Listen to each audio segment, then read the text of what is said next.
우리를 기쁨으로 지키는 것이죠. 편안하게 지금은 집 짓고 생활하지만 예전에는 아무것도 없었는데, 예전에는 광야에서 텐트만 치고 그렇게 살았는데, 그때도 감사하면서 살았는데 오늘 내가 더 감사하면서 살아야지. 그런 의미에서 초막절을 지키게 되는 것입니다. 우리는 다다음 주에 2주년 예배를 드리게 되는데, 마치 초막절을 지킨다는 것은 2주년 기념 예배 때 의자를 다 치우고 여기 비닐 깔고 악기도 다 치우고 악기 하나만 가지고 예배 드리는 것과 똑같습니다. 정말 그렇게 하고 싶은 마음이 있긴 한데 아직 의사결정이 덜 됐습니다. 제 마음속에. 아무것도 없을 때 사람도 정말 우리를 별로 좋게 생각하지 않을 때 그저 주님만 의지하고 이곳에서 예배 드리게 됐고, 2년이 지나면서 이렇게 또 주님이 채워주셨구나, 감사할 수 있는 계기를 마련한다면 하는 것이 우리 2주년 기념 예배의 어떤 형식이라면, 초막절은 우리가 광야 생활하는 동안 정말 아무것도 없었는데 만나와 매출하게 내려주시고 또 구름기둥 불기둥으로 지켜주신 그 은혜에 감사하는 절기입니다. 축제가 벌어지는 절기라는 얘기죠. 유대인 절기 중에 가장 큰 절기는 6월절입니다. 그런데 그와 그에 못지않게 큰 절기가 이 초막절인데, 그러면 도대체 누가 이 초막절을 지켰는가 하는 것이죠. 우리가 알고 있는 대로 절기가 되면 로마 제국 각지에 흩어져 있던 유대인들이 모여들게 되어 있습니다.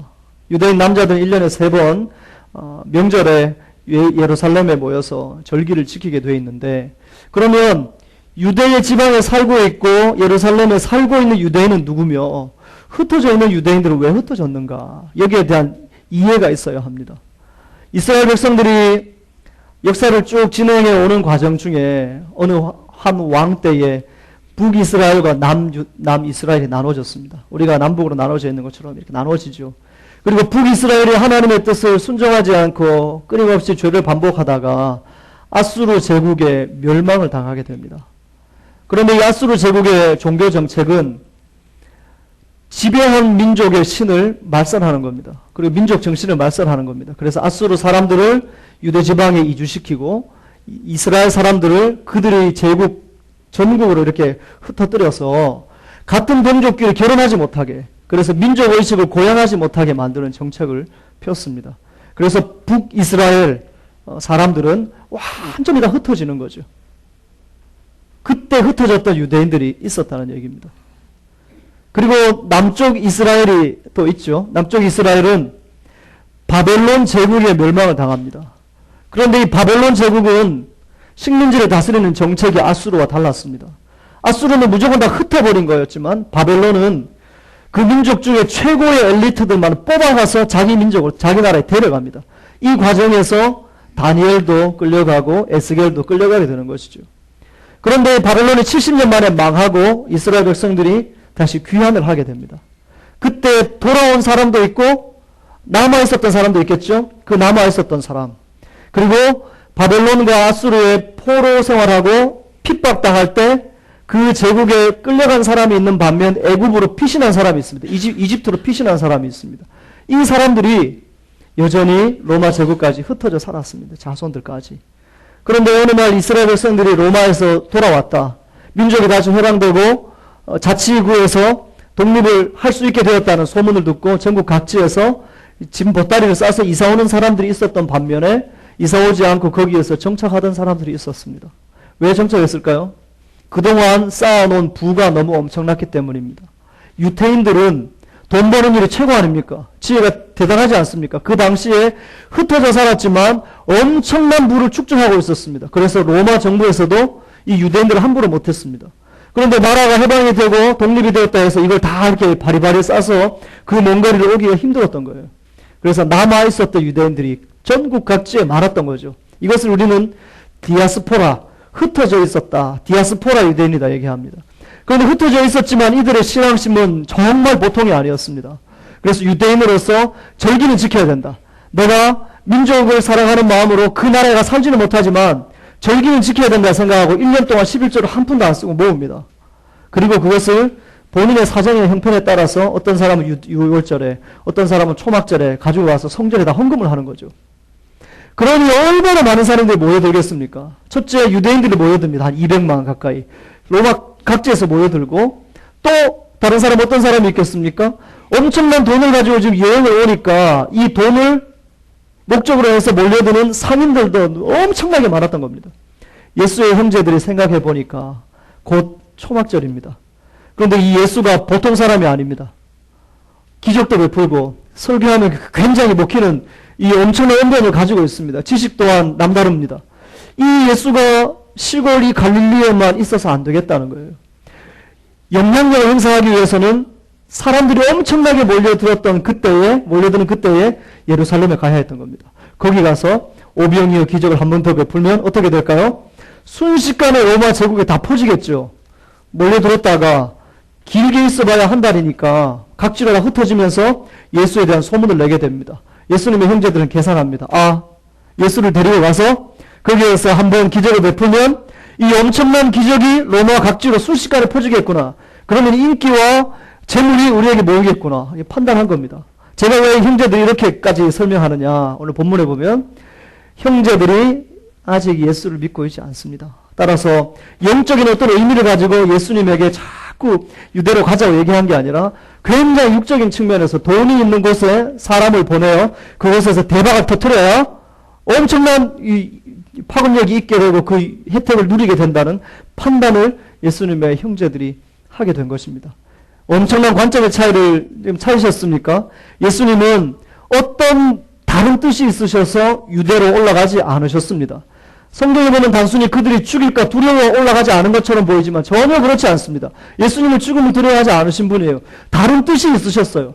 그런데 형제들은 육적인 관점으로 그들의 나름대로의 인생 해석 능력을 가지고 지금 올라가야 된다고 막 얘기를 하고 있는 겁니다. 그래서 예수님이 어떻게 말씀하시죠? 내 때는 아직 이르지 않았으나 당신들의 뜻은 이르렀습니다. 당신들 먼저 올라가십시오. 이렇게 얘기합니다. 그리고 나는 이번에 올라가지 않겠습니다. 그리고 실제로 예수님이 안 올라가셨을까요? 그렇지 않습니다. 먼저 올려보내고 나중에 혼자 은밀하게 올라가셨습니다. 이 사건들을 보면서 적어도 우리는 두 가지 기도 제목을 가지고 기도해야 되지 않는가. 이 두 가지 기도 제목을 살펴보려고 합니다. 첫 번째 기도 제목은 예수님처럼 하나님의 뜻을 기다릴 줄 아는 기다림의 영성 또는 머무름의 영성을 우리에게 허락해 주십시오. 라는 겁니다. 지금 형제들은 무엇입니까? 지금 빨리 가야 된다는 거예요. 아무리 생각해도 지금이라는 거예요. 지금 타이밍이 맞다는 거예요. 그런데 예수님은 아니다고 얘기합니다. 누구를 따라가야 될까요? 우리는 당연히 모델 삼고 있는 예수님처럼 그렇게 기다릴 줄 알아야 됩니다. 나는 아직 때가 되지 않아 올라가지 않겠다라는 말은 이렇게 해석이 가능합니다. 하나님이 내게 가라고 말씀하실 때까지 나는 여기에 있겠다. 이런 뜻입니다. 아직까지 하나님의 결제가 떨어지지 않았다. 예수님의 관점입니다. 형제들은 머무르는 영성이 없습니다. 하나님의 뜻이 무엇인지 물어볼 영성이 없는 거예요. 그러니 빨리 가라고 자꾸 강요만 할 뿐 하나님의 뜻이 무엇인지엔 관심이 없습니다. 그런데 예수님은 다른 모든 것들보다 가장 중요한 그것, 하나님의 뜻을 기다리고 있었던 거죠. 싸이라는 가수가 아마 우리나라 가수 중에 세계적으로 제일 유명하지 않겠나 싶습니다. 이 싸이라는 가수가 그저 대한민국의 그저 그런 가수였다가 세계적인 가수가 된 비하인드 스토리가 있습니다. 이규창이라는 이 기획자가 어느 날 연락을 받습니다. 미국의 그 유명한 연예 기획자 스쿠터 브라운이라는 사람에게 연락을 받습니다. 싸이가 만든 강남 스타일이라는 곡을 사고 싶다.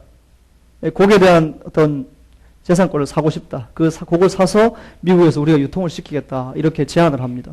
그런데 이 이규창이라는 사람이 듣고 보니 이게 너무 좋은 기회 같은 거예요. 그래서 그 스쿠터 브라운을 만나서 협상을 하게 됩니다. 아니 당신 동양의 무명 가수를 데려와서 데뷔시켜봐라. 당신 뭐 손해볼 게 뭐냐. 무명 데려와서 데뷔시켜보고 잘 되면 좋은 거고 안 되면 그만 아니겠냐. 이렇게 협상을 합니다. 그런데 스쿠터 브라운은 그게 아닙니다. 자신의 쌓아놓은 명성이 있잖아요. 한 명 데려와서 발굴했는데 실패했다. 그러면 본인에게도 해가 된다 생각하고 주저하게 됩니다. 그런데 이규창이라는 사람이 계속 설득을 하죠. 손해볼 게 뭐냐. 당신이 데려와서 한번 봐라. 그래 한번 만나봐라. 이렇게 계속 설득을 합니다. 그리고 스쿠터 브라운과 싸이를 만나게 하죠. 만나게 해서 정말 스쿠터 브라운의 마음을 바꾸고 이제 미국에서 활동할 수 있는 계약을 하게 됩니다. 싸이가 사인만 하면 이제 미국의 활동이 시작되는 겁니다.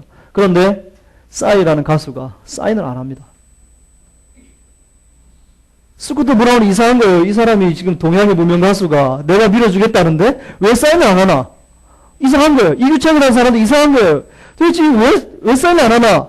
기다리다가 싸이가 나중에 사인을 합니다. 사인을 하면서 미안하다고 이렇게 얘기를 한대요. 뭐가 미안하냐 그랬더니 기다리게 해서 미안하대요. 그래서 왜 기다리게 했냐 물었더니 이런 얘기를 합니다. 강남스타일의 곡을 유튜브에 올렸는데 유튜브를 보는 사람 이 조회수가 1억이 넘을 때까지 나는 기다렸다. 1억 뷰가 될 때까지 나는 기다렸다. 왜 기다렸냐 물어봤더니 1억이 되기 전에 스쿠터 브라운하고 계약을 하면 스쿠터 브라운이 뭐라고 하겠느냐? 봐라, 무명의 가수가 나하고 계약해가지고 1억을 돌파했다 얘기하지 않겠느냐? 나는 그 소리가 듣기 싫었다. 그래서 때를 기다렸다. 다 얘기합니다. 저는 지금 싸이의 신앙을 얘기하고 있는 것이 아닙니다. 싸이의 지혜를 얘기하는 것입니다. 예수 믿는 사람들이 지혜가 있어야 되지 않겠습니까? 우리 인생을 살면서 많은 결정들을 하게 됩니다. 나의 경제력, 나의 지적 수준, 내 주변에 있는 사람들의 조언, 또는 그 이외의 복잡한 요인을 가지고 의사결정을 하게 됩니다. 그런데 예수 믿는 사람들은 그 복잡한 요인들을 다 합쳐도 그것보다 훨씬 중요한 요인이 하나 더 있어야 합니다. 그리고 다 오케이 해도 이 중요한 요인 하나가 오케이 하지 않으면 머무를 줄 알아야 합니다. 그것이 영성입니다. 그것이 무엇일까요? 하나님의 뜻입니다. 하나님의 결제. 예수님은 그 하나님의 결제의 시간을 가지고 있었고 예수님의 형제들은 도대체 그것이 무엇인지를 몰랐다는 것이죠. 우리가 남은 인생을 살아가면서 아직도 많은 결정을 내려야 할 것입니다. 그 많은 결정을 내리는 동안 그 중요한 결정의 가장 큰 동기가 무엇이냐? 우리 예수 믿는 사람들은 적어도 하나님의 뜻이 되어야 한다는 것이죠. 물론 하나님의 뜻을 기다린다고 주님이 우리에게 주신 그 의사결정 기능을 외면하라는 말이 아닙니다. 기도하면서 하나님이 갑자기 손가락을 보여주셔서 가! 이렇게 보여주시기를 기다리라는 얘기가 아닙니다. 많은 요인들을 가지고 종합적인 판단을 내려야죠. 그러면서 반드시 주님 앞에 하나님 어떻게 할까요? 물어보는 시간을 가져야 한다는 것입니다. 많은 의사결정들을 저도 하기도 하고 또 어떤 분들 의사결정했다는 얘기를 간접적으로 듣기도 합니다. 그때마다 정말 아픈 게 있습니다. 좀 더 기도하시지. 좀 더 영적 지도자에게 물어보시지. 좀 더 주변 사람들에게 기도 부탁도 하면서 조금만 더 기다려주시지. 좀 결정이 너무 급한 거 아닌가. 아플 때가 있습니다. 그런데 그렇다고 제가 얘기할 수도 없는 노릇이고. 오늘 본문을 보십시오. 예수님이 하나님의 아들입니다. 하나님의 마음을 몰라서 지금 이러겠습니까? 제자들에게 어떤 의사결정을 할 때는 반드시 하나님께 물어보라는 그런 무언의 메시지 아니겠습니까? 인생을 살아가면서 많은 결정을 하실 때 주님 앞에 기다리고 주님 앞에 머무르면서 하나님의 뜻을 찾아갈 수 있는 그런 영성을 소유할 수 있기를 주님의 이름으로 축원합니다. 이 영성이 없으면 예수님의 형제들처럼 됩니다. 죄송하지만 그렇게 됩니다. 하나님의 뜻은 온데간데 없고 자꾸 본인의 뜻만 있고 그것을 가지고 사람을 강요하게 되어 있습니다. 지금 보십시오. 형제들이 예수님에게 한 번만 얘기했을까요? 천만에요. 지금 올라가야 된다. 탈루이다. 사람들이 몰려들고 돈도 몰려들고 여기서 대박 터뜨려야 된다. 한두 번 얘기했겠습니까? 하나님의 뜻을 알지 못하는 사람은 다른 사람들에게 엉뚱한 길을 강요하는 불행한 자리에 서 있게 됩니다. 저 여러분은 그런 자리에 있는 것이 아니라 하나님 앞에 머무를 수 있는 영성, 그리고 하나님이 오케이 하실 때까지 기다리겠다는 마음 자세, 그 자세를 가지고 남은 인생 살아갈 수 있기를 주님의 이름으로 축원합니다. 이 본문을 통해 우리가 가져야 될 두 번째 기도 제목은 하나님 주님 우리를 부르실 때까지 정말 마음 맞는 동력자 좀 보내주십시오. 이것이 우리의 기도 제목이 되어야 합니다. 얼마 전 또 요즘도 인터넷에 좀 시끄러운 축구 국가대표 팀에 대한 이야기입니다. 다 아시겠지만 어느 한 선수가 축구 국가대표 감독의 의사결정을 조롱하는 글을 인터넷에 올렸습니다. 그러면 그 내용은 이런 것이죠. 우리가 더 실력자인데 우리 없이 잘하나 두고 보자 이런 내용입니다. 굉장히 불쾌한 일이죠. 국가대표 감독이 그 선수를 고용할 필요도 없는 것 같습니다. 저는요. 그 글을 올린 사람이 합당한 징계를 좀 받아야 되지 않겠나 생각이 드는데 그 이면은 이것입니다. 내가 국가대표 축구팀의 팀원으로서 팀에 맞춰갈 생각이 없다는 거예요. 그리고 내게 맞추자는 거예요. 내게. 내가 실력이 있으니까 팀이 내게 맞춰야 된다. 감독도 내게 맞춰야 된다. 이런 기본적인 마음의 논리가 있기 때문에 그런 글을 올린 거 아니겠습니까? 예수님이 지금 이루고 있는 팀, 오늘 이 본문에 이루고 있는 팀은 어떤 것입니까? 바로 그 오합지졸의 국가대표팀과 방불을 합니다.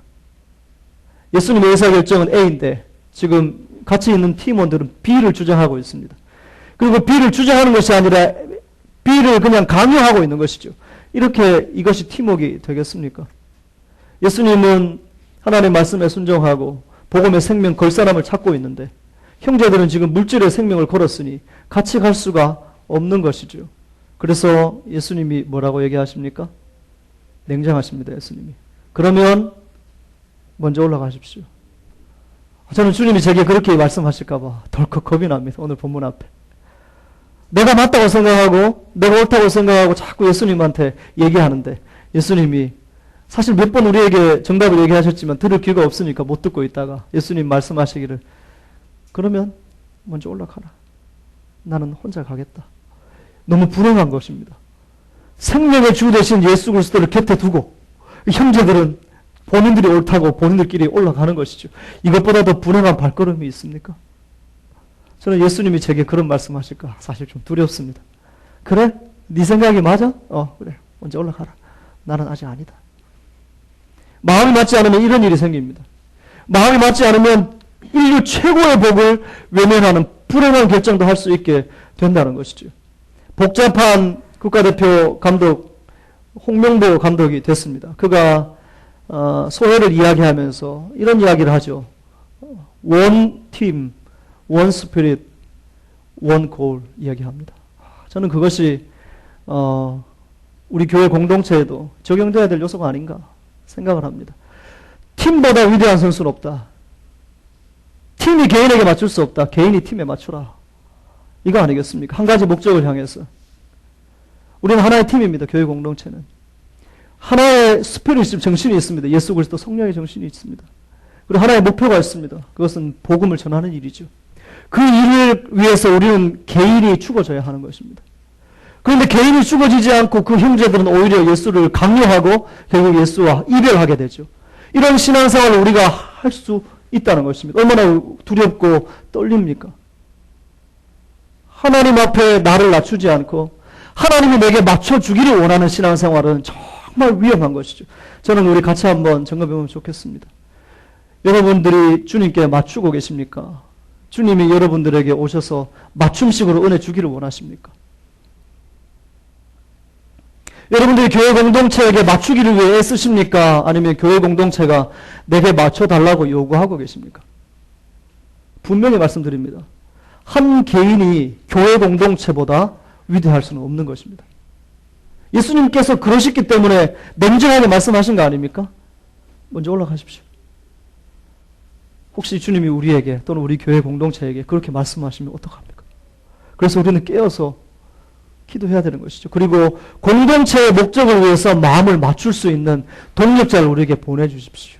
이렇게 기도하는 것이 오늘 본문을 바라보는 우리의 마땅한 기도 제목이 되어야 하는 것입니다.